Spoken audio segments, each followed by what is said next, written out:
पहले बताते हैं। कोई भी चीज़ जब होती है तो एक बार बताना हमारा फर्ज है।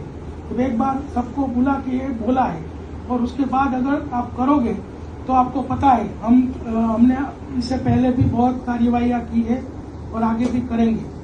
तो ये आपको clear and crystal clear message है, लाउड एंड क्लियर, कि आपको कोई भी माँ बहन औरत तो उसके साथ कोई मैसेज से भी कांटेक्ट में नहीं रहना है, उसके गलत दृष्टि से उसको देखना भी नहीं है, और किसी को एमडी या कोई भी ड्रग्स का सेवन करने के लिए उनको समझाना भी नहीं है और उनको ये आदत भी नहीं डालना है। ये आप क्लियर कट सुन लो।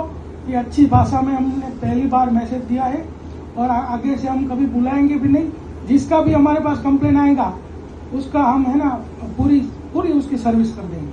कोई મેસેજ કરે તોય તમારા સંપર્કમાં નથી રહેવાનું, એના માટે બોલાયા છે। ખ્યાલ આવ્યો? તો મેસેજ તમને કોઈ કરે ને તો તમારે બ્લોક કરી દેવાના। હા, તમે નથી કરતા પણ તમને મેસેજ આવે તો પણ તમારે બ્લોક કરી દેવાના છે। આ એના માટે તમને બોલાયા છે। તમારે તમારું જે છે એ ટ્રેનર તરીકેનું કામ જાળવી રાખવાનું છે। બીજું કોઈ પણ પ્રવૃત્તિ કરશો તો આમાં વાંકમાં તો ટ્રેનર જ આવશે। આ તમને ફર્સ્ટ કહું, મેસેજ તમે કર્યો હોય કે તમને આવ્યો હોય, વાંકમાં ટ્રેનર જ આવશે। આ ક્લિયર કટ કહું છું તમને, બરાબર? અને બધાને બોલાવવાનું રીઝન એ જ છે ભાઈ, એક કે બે જીમમાં જો આવી પ્રવૃત્તિ થતી હોય તો એની નુકસાની બીજા બધા જીમને પણ આવશે અને ઇન્સ્ટ્રક્ટરને પણ આવશે। આ બધાને બોલાવવાનું કારણ એ છે।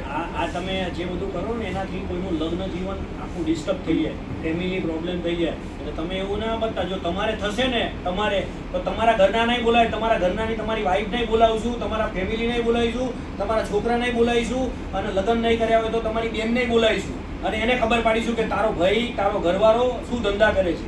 સમજી ગયા? એટલે બધા મગજમાં નાખી દેજો કે એટલામાં અહીંયા અમે બોલાવીશું, વાત કરીને સમજાઈને પૂરું થઈ જશે, એવું નહીં બને।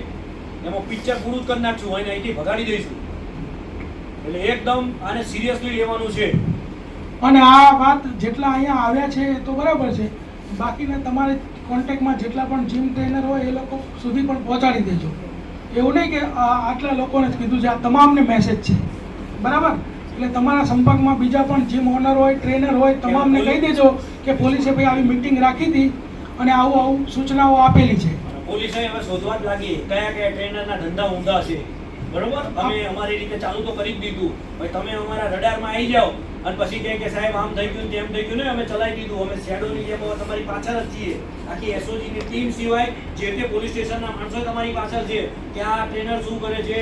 એવું નહીં, છોકરાઓ છોકરીઓમાં એવું હોય, સમજ્યા? એકલા છોકરાઓની વાત નહીં, જે ટ્રેનિંગ આપતા ટ્રેનર પીટી આપતા હોય ને છોકરીઓમાં એવું હોય છે। એટલે તમે બધાની પાછળ જ છે પોલીસ, હવે યાદ રાખજો। તમે હવે ટૂંકમાં અમારા રડારમાં છો, આ ક્લિયર કટ તમે સમજી લેજો। અમે અચાનક કોઈ પણ જીમની ગમે ત્યારે વિઝિટ પણ લઈશું, ત્યાંની પ્રવૃત્તિઓ પણ ચેક કરશું, ત્યાં જે બીજા સારા માણસો મોટી ઉંમરના આવતા હશે એને પૂછપરછ પણ કરશું, બધું જ કરશું। ખાનગી રીતે અમે અમારું કામ બધું કરશું। એટલે તમારે એવું રાખવાનું કે ભાઈ યુ આર અંડર સર્વેલન્સ, બરાબર? તમે બધા રડારમાં છો, કેમેરો છે તમારી ઉપર, એટલું સમજી લેજો। હો, અચ્છા, હવે આટલું સર, જીમ સંચાલકો સાથે આજે મીટિંગ રાખવામાં આવી, મીટિંગ રાખવા પાછળનો હેતુ શું હતો અને શું સૂચના આપવામાં આવી? વેસુ, પીપલોદ, રાંદેર, અડાજણ, પાલ, આ બધા એરિયાના જે જીમ સંચાલકો હતા એ લોકોની મીટિંગ રાખીને એ લોકોને સૂચના એ આપવામાં આવી છે કે જ્યારે પણ એ લોકો ટ્રેનરો રાખે ત્યારે ટ્રેનરોનું સંપૂર્ણ સ્કેનિંગ કર્યા બાદ જ એને નિમણૂક આપે અને એનું જે કેરેક્ટર છે કેવા પ્રકારનું છે એ પણ જોવે। અને જે દીકરીઓ, બહેનો, મહિલાઓ અને જે પરણિત સ્ત્રીઓ જે જીમમાં આવતા હોય તો એમની સાથે કોઈ મેસેજની આપ-લે ન કરે કે પછી એની સાથે કોઈ આગળ સંબંધો બનાવવા માટે પ્રયત્ન ન કરે। અને જો આ લોકો આવું કોઈ પણ કૃત્ય કરવા માટે મથશે તો પોલીસ એમને કોઈ પણ રીતે છોડશે નહીં, એવું clear cut, crystal clear, loud and clear message એ લોકોને આપી દેવામાં આવેલો છે। સર, આવનારા દિવસોમાં સુરત પોલીસ આ જીમ ઉપર કઈ પ્રકારની તપાસ કરશે? આવનારા દિવસોમાં એ લોકોને અત્યારે સૂચના આપી છે કે જે ઓડિબલ વોઇસવાળા કેમેરા નખાવાના અને એનું આપણે ટાઈમ ટુ ટાઈમ એનું ફૂટેજ આપણે મેળવશું, જે પણ જીમનું આપણને કંઈ પણ ફરિયાદ આવશે તો।